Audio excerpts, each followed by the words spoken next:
Okay, let's go. Last game. I'm playing black. I'm currently 3 out. I currently have a score of 3 out of 5, and my opponent does 2.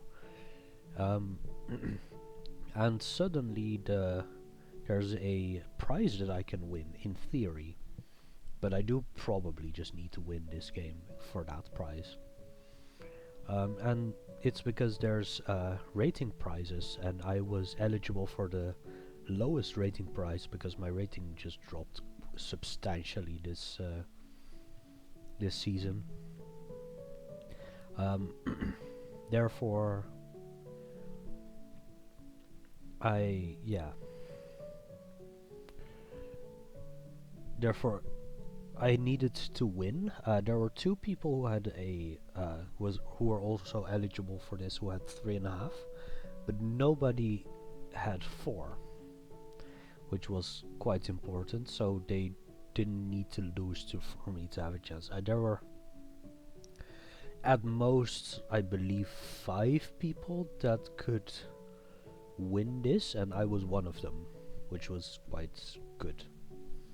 Um, but I played black, so playing black for a win, my opponent plays e4, I have to play something for a win, and I play e6. Which is, I don't think is playing for a win, but you know, I mean it can be. French is quite difficult for white. And my opponent blitzes out the next 6 moves, so gets to move 7 at least, blitzes them all out, and I had to think about every single move for like, I mean, I spent 2 minutes to move, but once we get there, then stuff starts to turn around, so that's something. They play d3, they blitz out d3, which I've never seen before. It makes no sense to me as well. So I thought, let's just play c5. Let's make it like a weird closed Sicilian. I'm probably already decent. My position is probably already decent. They blitz out knight d2. Knight c6. I took some time. I considered playing d5, but I didn't actually want to do that just yet. Knight gf3, because they have a choice. And they might want to play e5. Oh yeah, that was the point. If I play d5 here, then maybe they play e5 as well. Which might be decent still. But yeah, bishop c6, bishop f3, bishop gf3, or knight. Sorry, knight c6, knight gf3. Maybe e5 becomes an option again. I play queen c7 with the point of preventing this, getting kind of a normal setup. G3, and only now do I play d5. So my opponent can take, but that opens up the e-file, and I get quite quick development. Bishop g4, especially now after g3. So I would have been quite happy if they took, and if not, then I have a center, and I'm preventing e5, so they can't ever. I can always take if I want to, and I can always push if I want to. So yeah, d5 seemed decent. They blitz bishop g2. I play knight f6. They castle, blitz that out as well. And here I played, after a couple minutes of thinking, I played d4. Trying to close the position because they can't play e5. And my opponent goes. So my opponent has spent no time whatsoever so far. Now my opponent tanks for 25 minutes, thinking about random things. It's move 7, mind you, or their move 8, because I mean they don't really have that many good options. This rook kind of wants to be on the f file. This knight wants to go to c4, but it can't because of b5 immediately.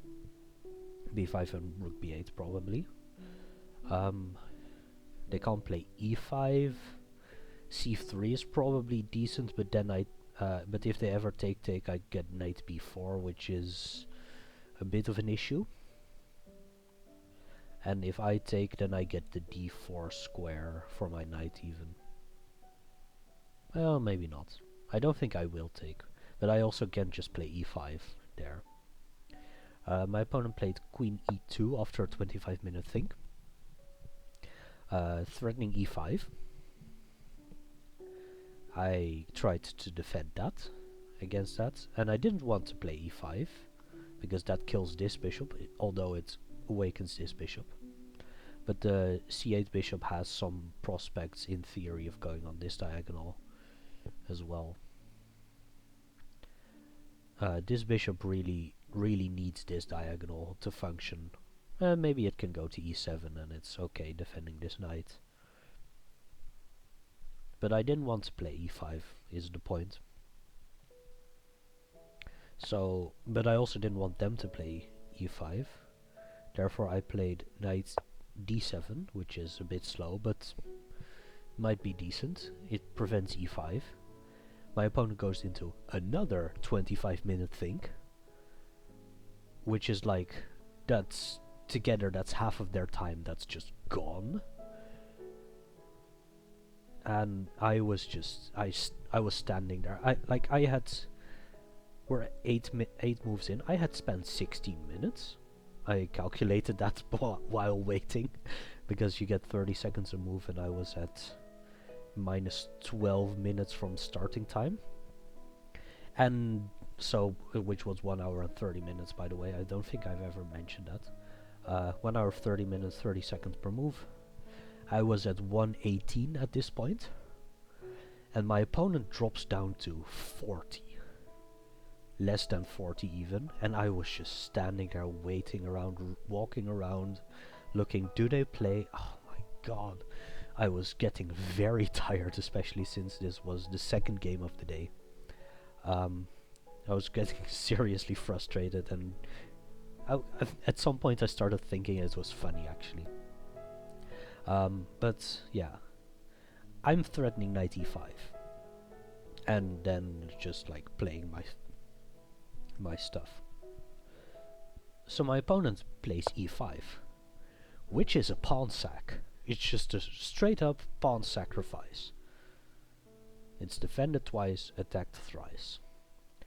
But I do need to be careful that I don't take like this, because then I lose. So I have to play knight c takes e5, knight takes e5, and I think I should still take with the queen. Although probably knight is, actually maybe knight is just a lot better.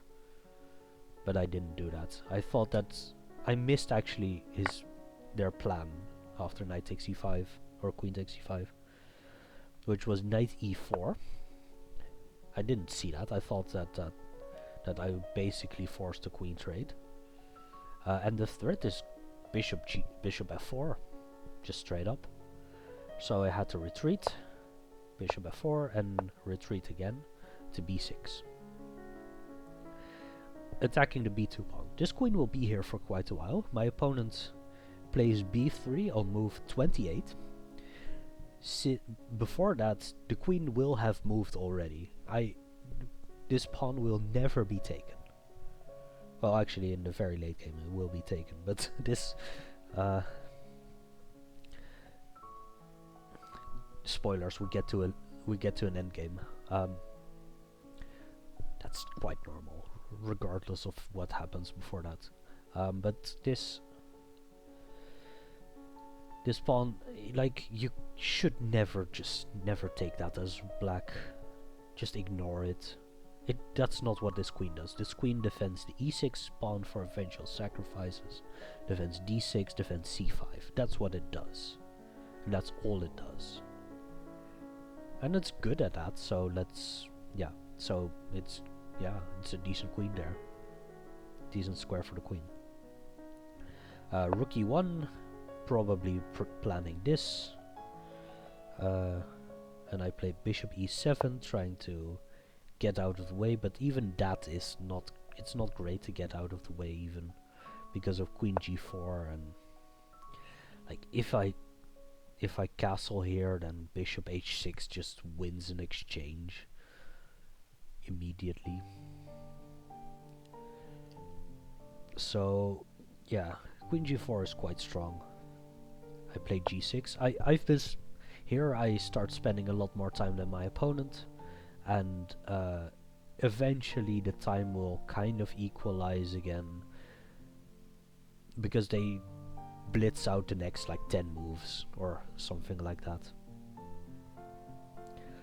So it's really not that big of a deal, it turns out, that they spent 50 minutes, except that they need to be very precise here. I also need to be precise, but I have a lot of time to be precise, and my opponent does not have a lot of time to be precise, which even if we ignore the bar, I think this position favors me because I had double their time.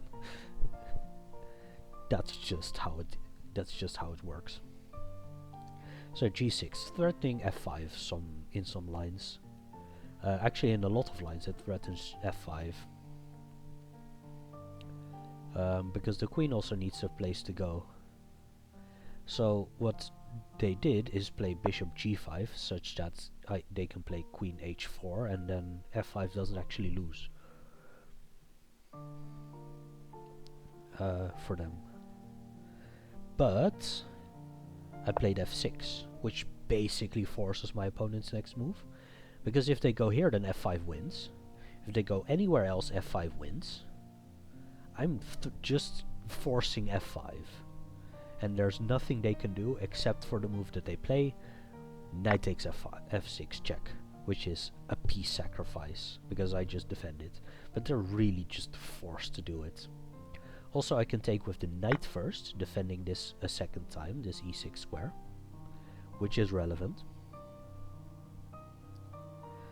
But yeah, this was just mandatory. And this is, like I said last time, this is my comfort zone.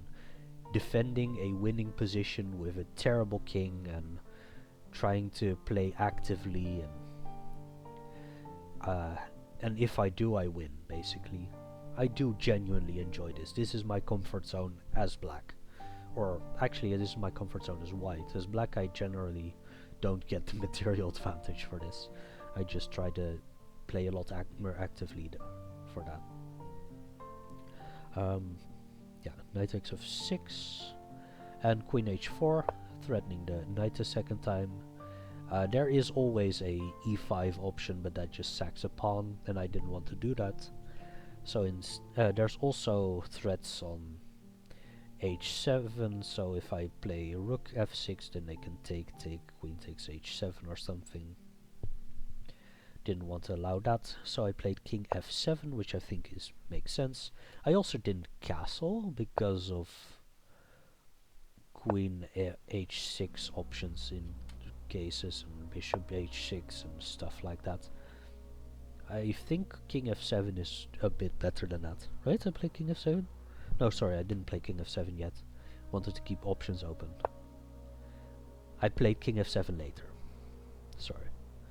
So rook e5 happens here, and here I play king f7 because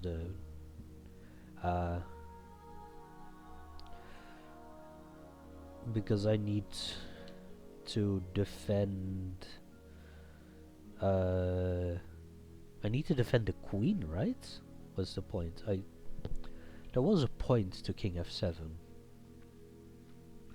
I believe it was that I needed to defend the.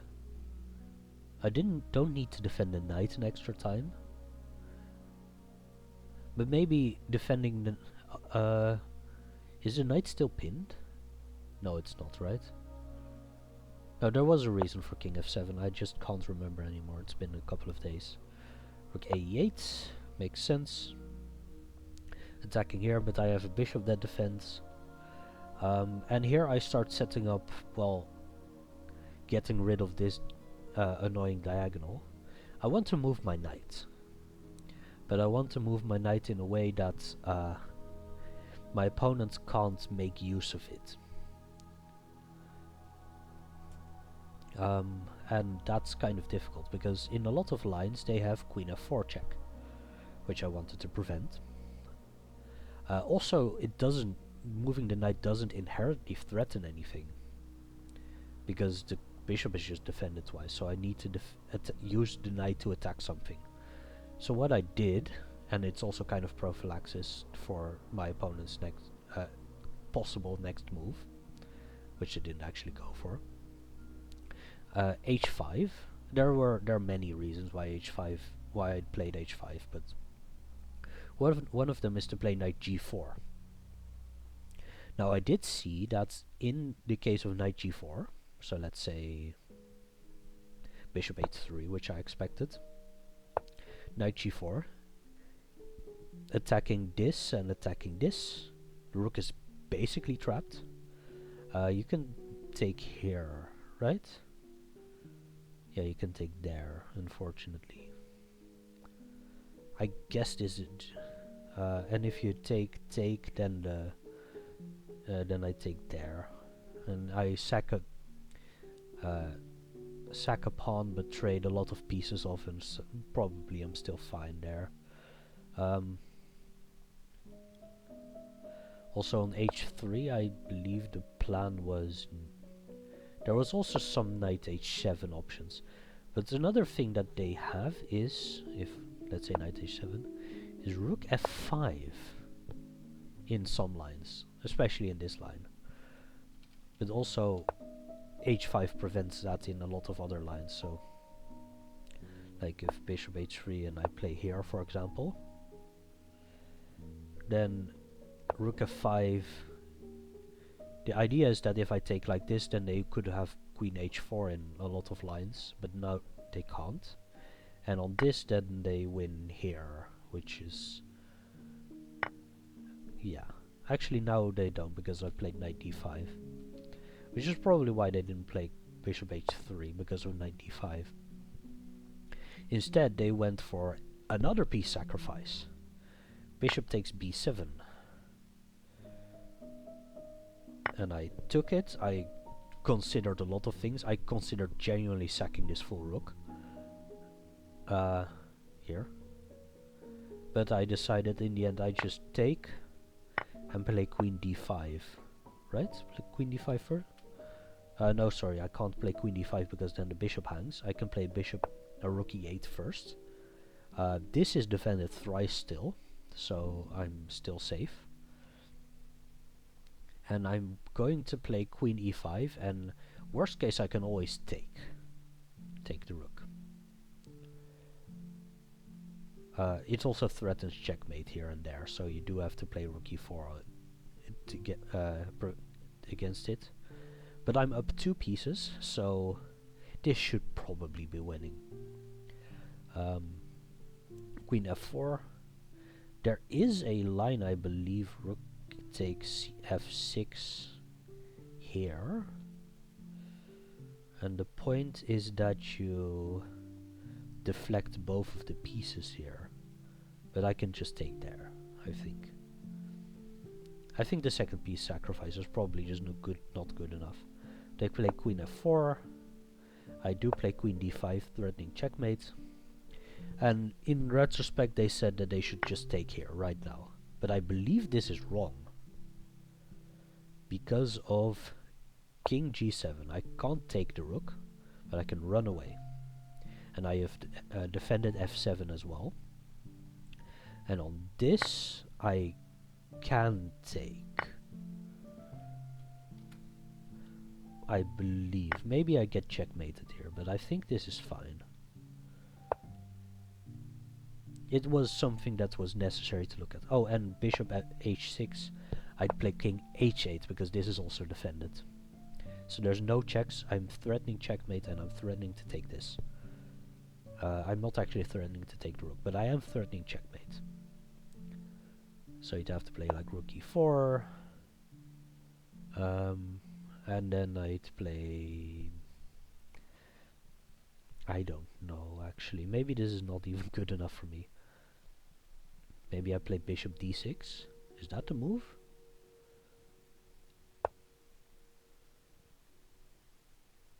Where does the queen go? Maybe this is the move. And I just trade off a lot of pieces and I'm up a pawn. But yeah, I think they said in retrospect that they should have just done that. I believe maybe they thought it after that they said that they should have done it here. But I believe still I can play king g8.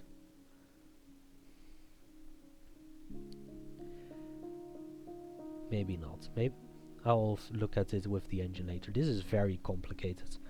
My opponent didn't have a lot of time, but I had also not that much. My opponent was on minutes, and I had like 15 here. So I was also struggling with time. So yeah, queen takes d5 or queen d5, rook e4 immediately, and here I play probably a suboptimal move. I should just take and be up 2 pieces. That's just game over.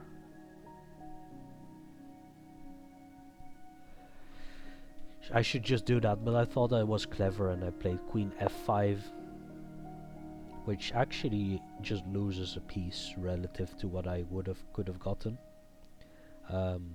because of queen c7, threatening here a third time and the bishop. So I played bishop takes e4,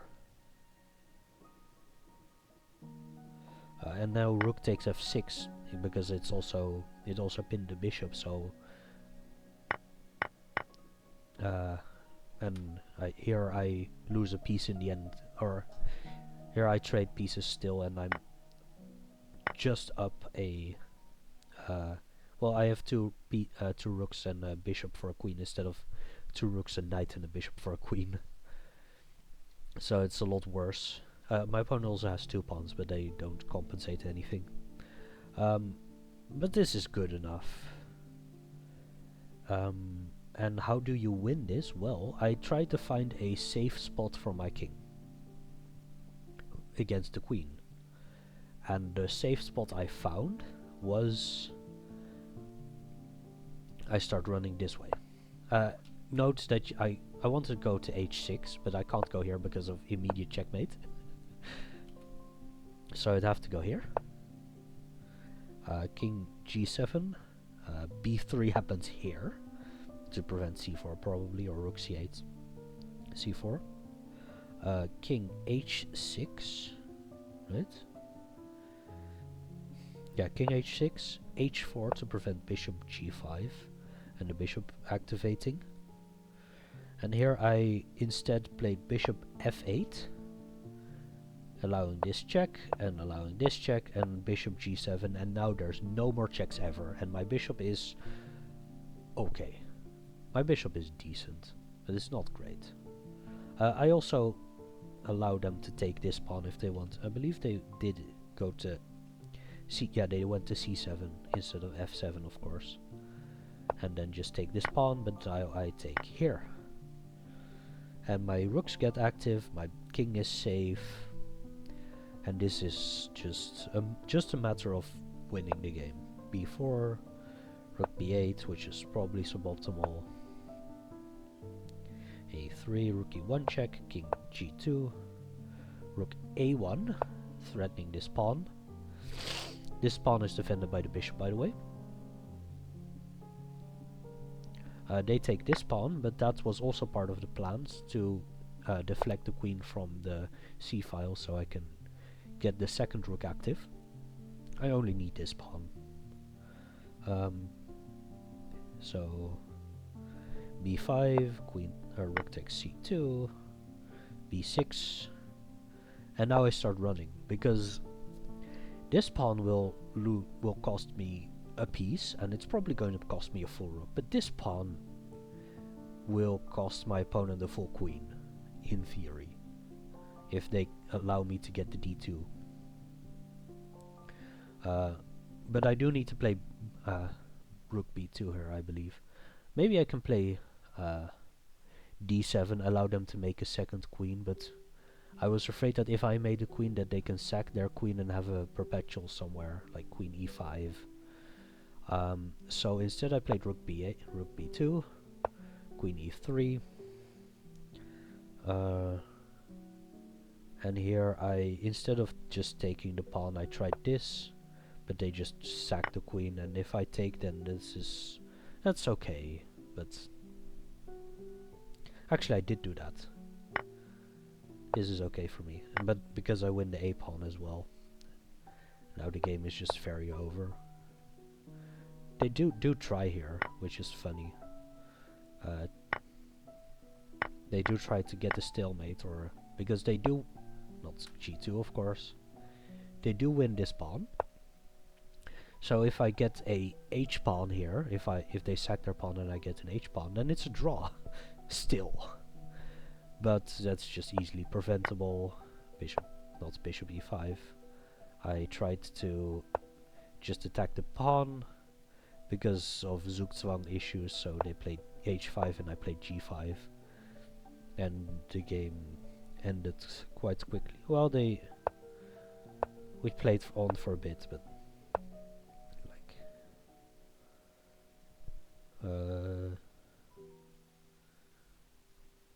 where are we?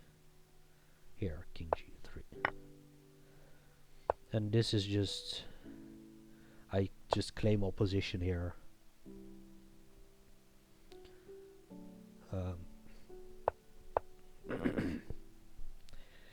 King h1, king g3.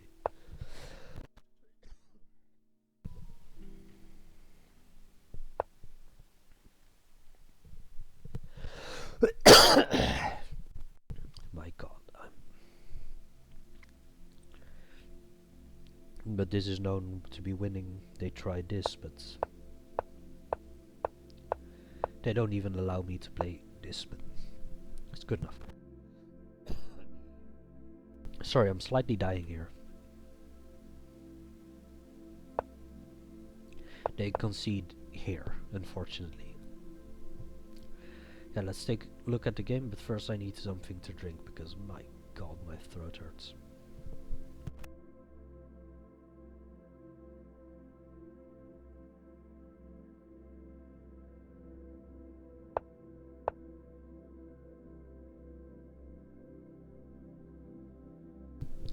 Yeah, I assumed that this would be zeros already, and slightly better for me even, but I didn't want to play d5. It's probably decent, but, you know, didn't feel like it. I think that my opponent expected d5 at some point a lot earlier, so I tried to get them out of their prep. But I walked into their prep again, probably, here. d4 the engine doesn't like, which is weird. But it does like e5. Whoa. Yeah. And if I take with the knight, then oh yeah, f4 was the issue with knight takes, and f5 immediately. I wasn't going to be happy with that. And e5 makes sense, but a4 to attack the queen on with a5 is, I mean, it makes sense, but like, yeah. King f8 I consider, but g6 I think is better. And now suddenly I'm already better, because the queen has to go because of f5. And this is not good enough because of f6, and they're...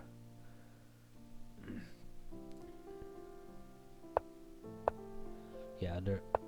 I mean, they can try this, but like...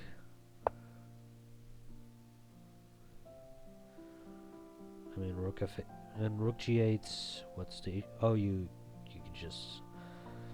I see that makes sense. If you take there, then the bishop gets trapped, I wanna say. Yeah, it does.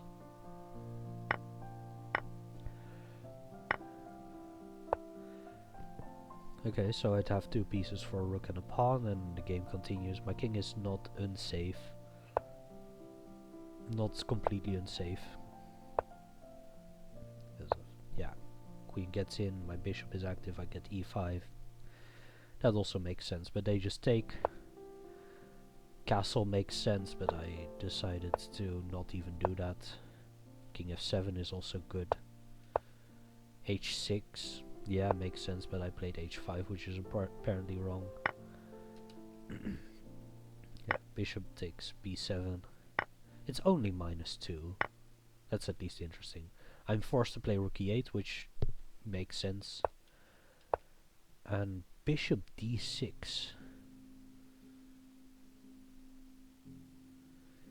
Yes.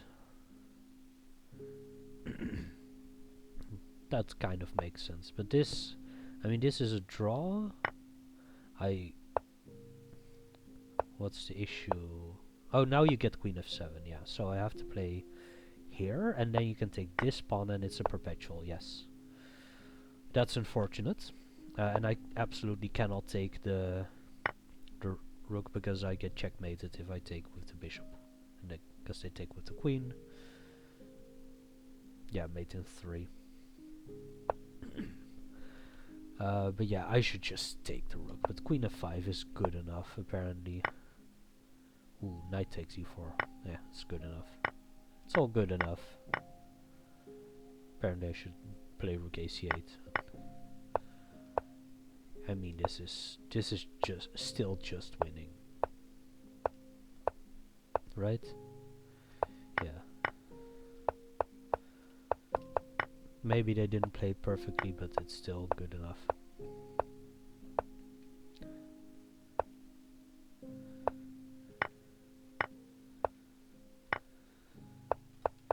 Yeah. I mean, g4 doesn't really help either. I think they were trying to build the stalemate after that you get, or the draw that you get after I get an h-pawn here, but I have to play g5 here. G takes h5, it does say is not 0-0, but it is a draw. Yeah.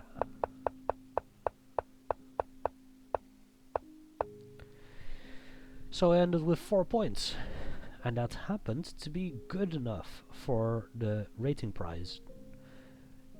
So I earned half of my entry fee back. Yeah, because it's shared. It was shared with 4 people, or 6 people. Sorry. No, it was only shared with 3. But there were 2 rating prizes, and they were both shared with 3 people, so it ended up being 6 people in total. So yeah, that's half of my entry fee back. Yay! With 4 points and a lot of rating points as well, because I started at 1824 and had a TPR of 1999. So yeah, this is going to be a big boost. It's also going to be a big boost for my ego, because I went after the first day I had 1 in 9 in classical games this season. And now I have 5 in 13, which is a bit better. And today I'm going to make it 5 out of 14 again, of course. I'll discuss that later. See you there.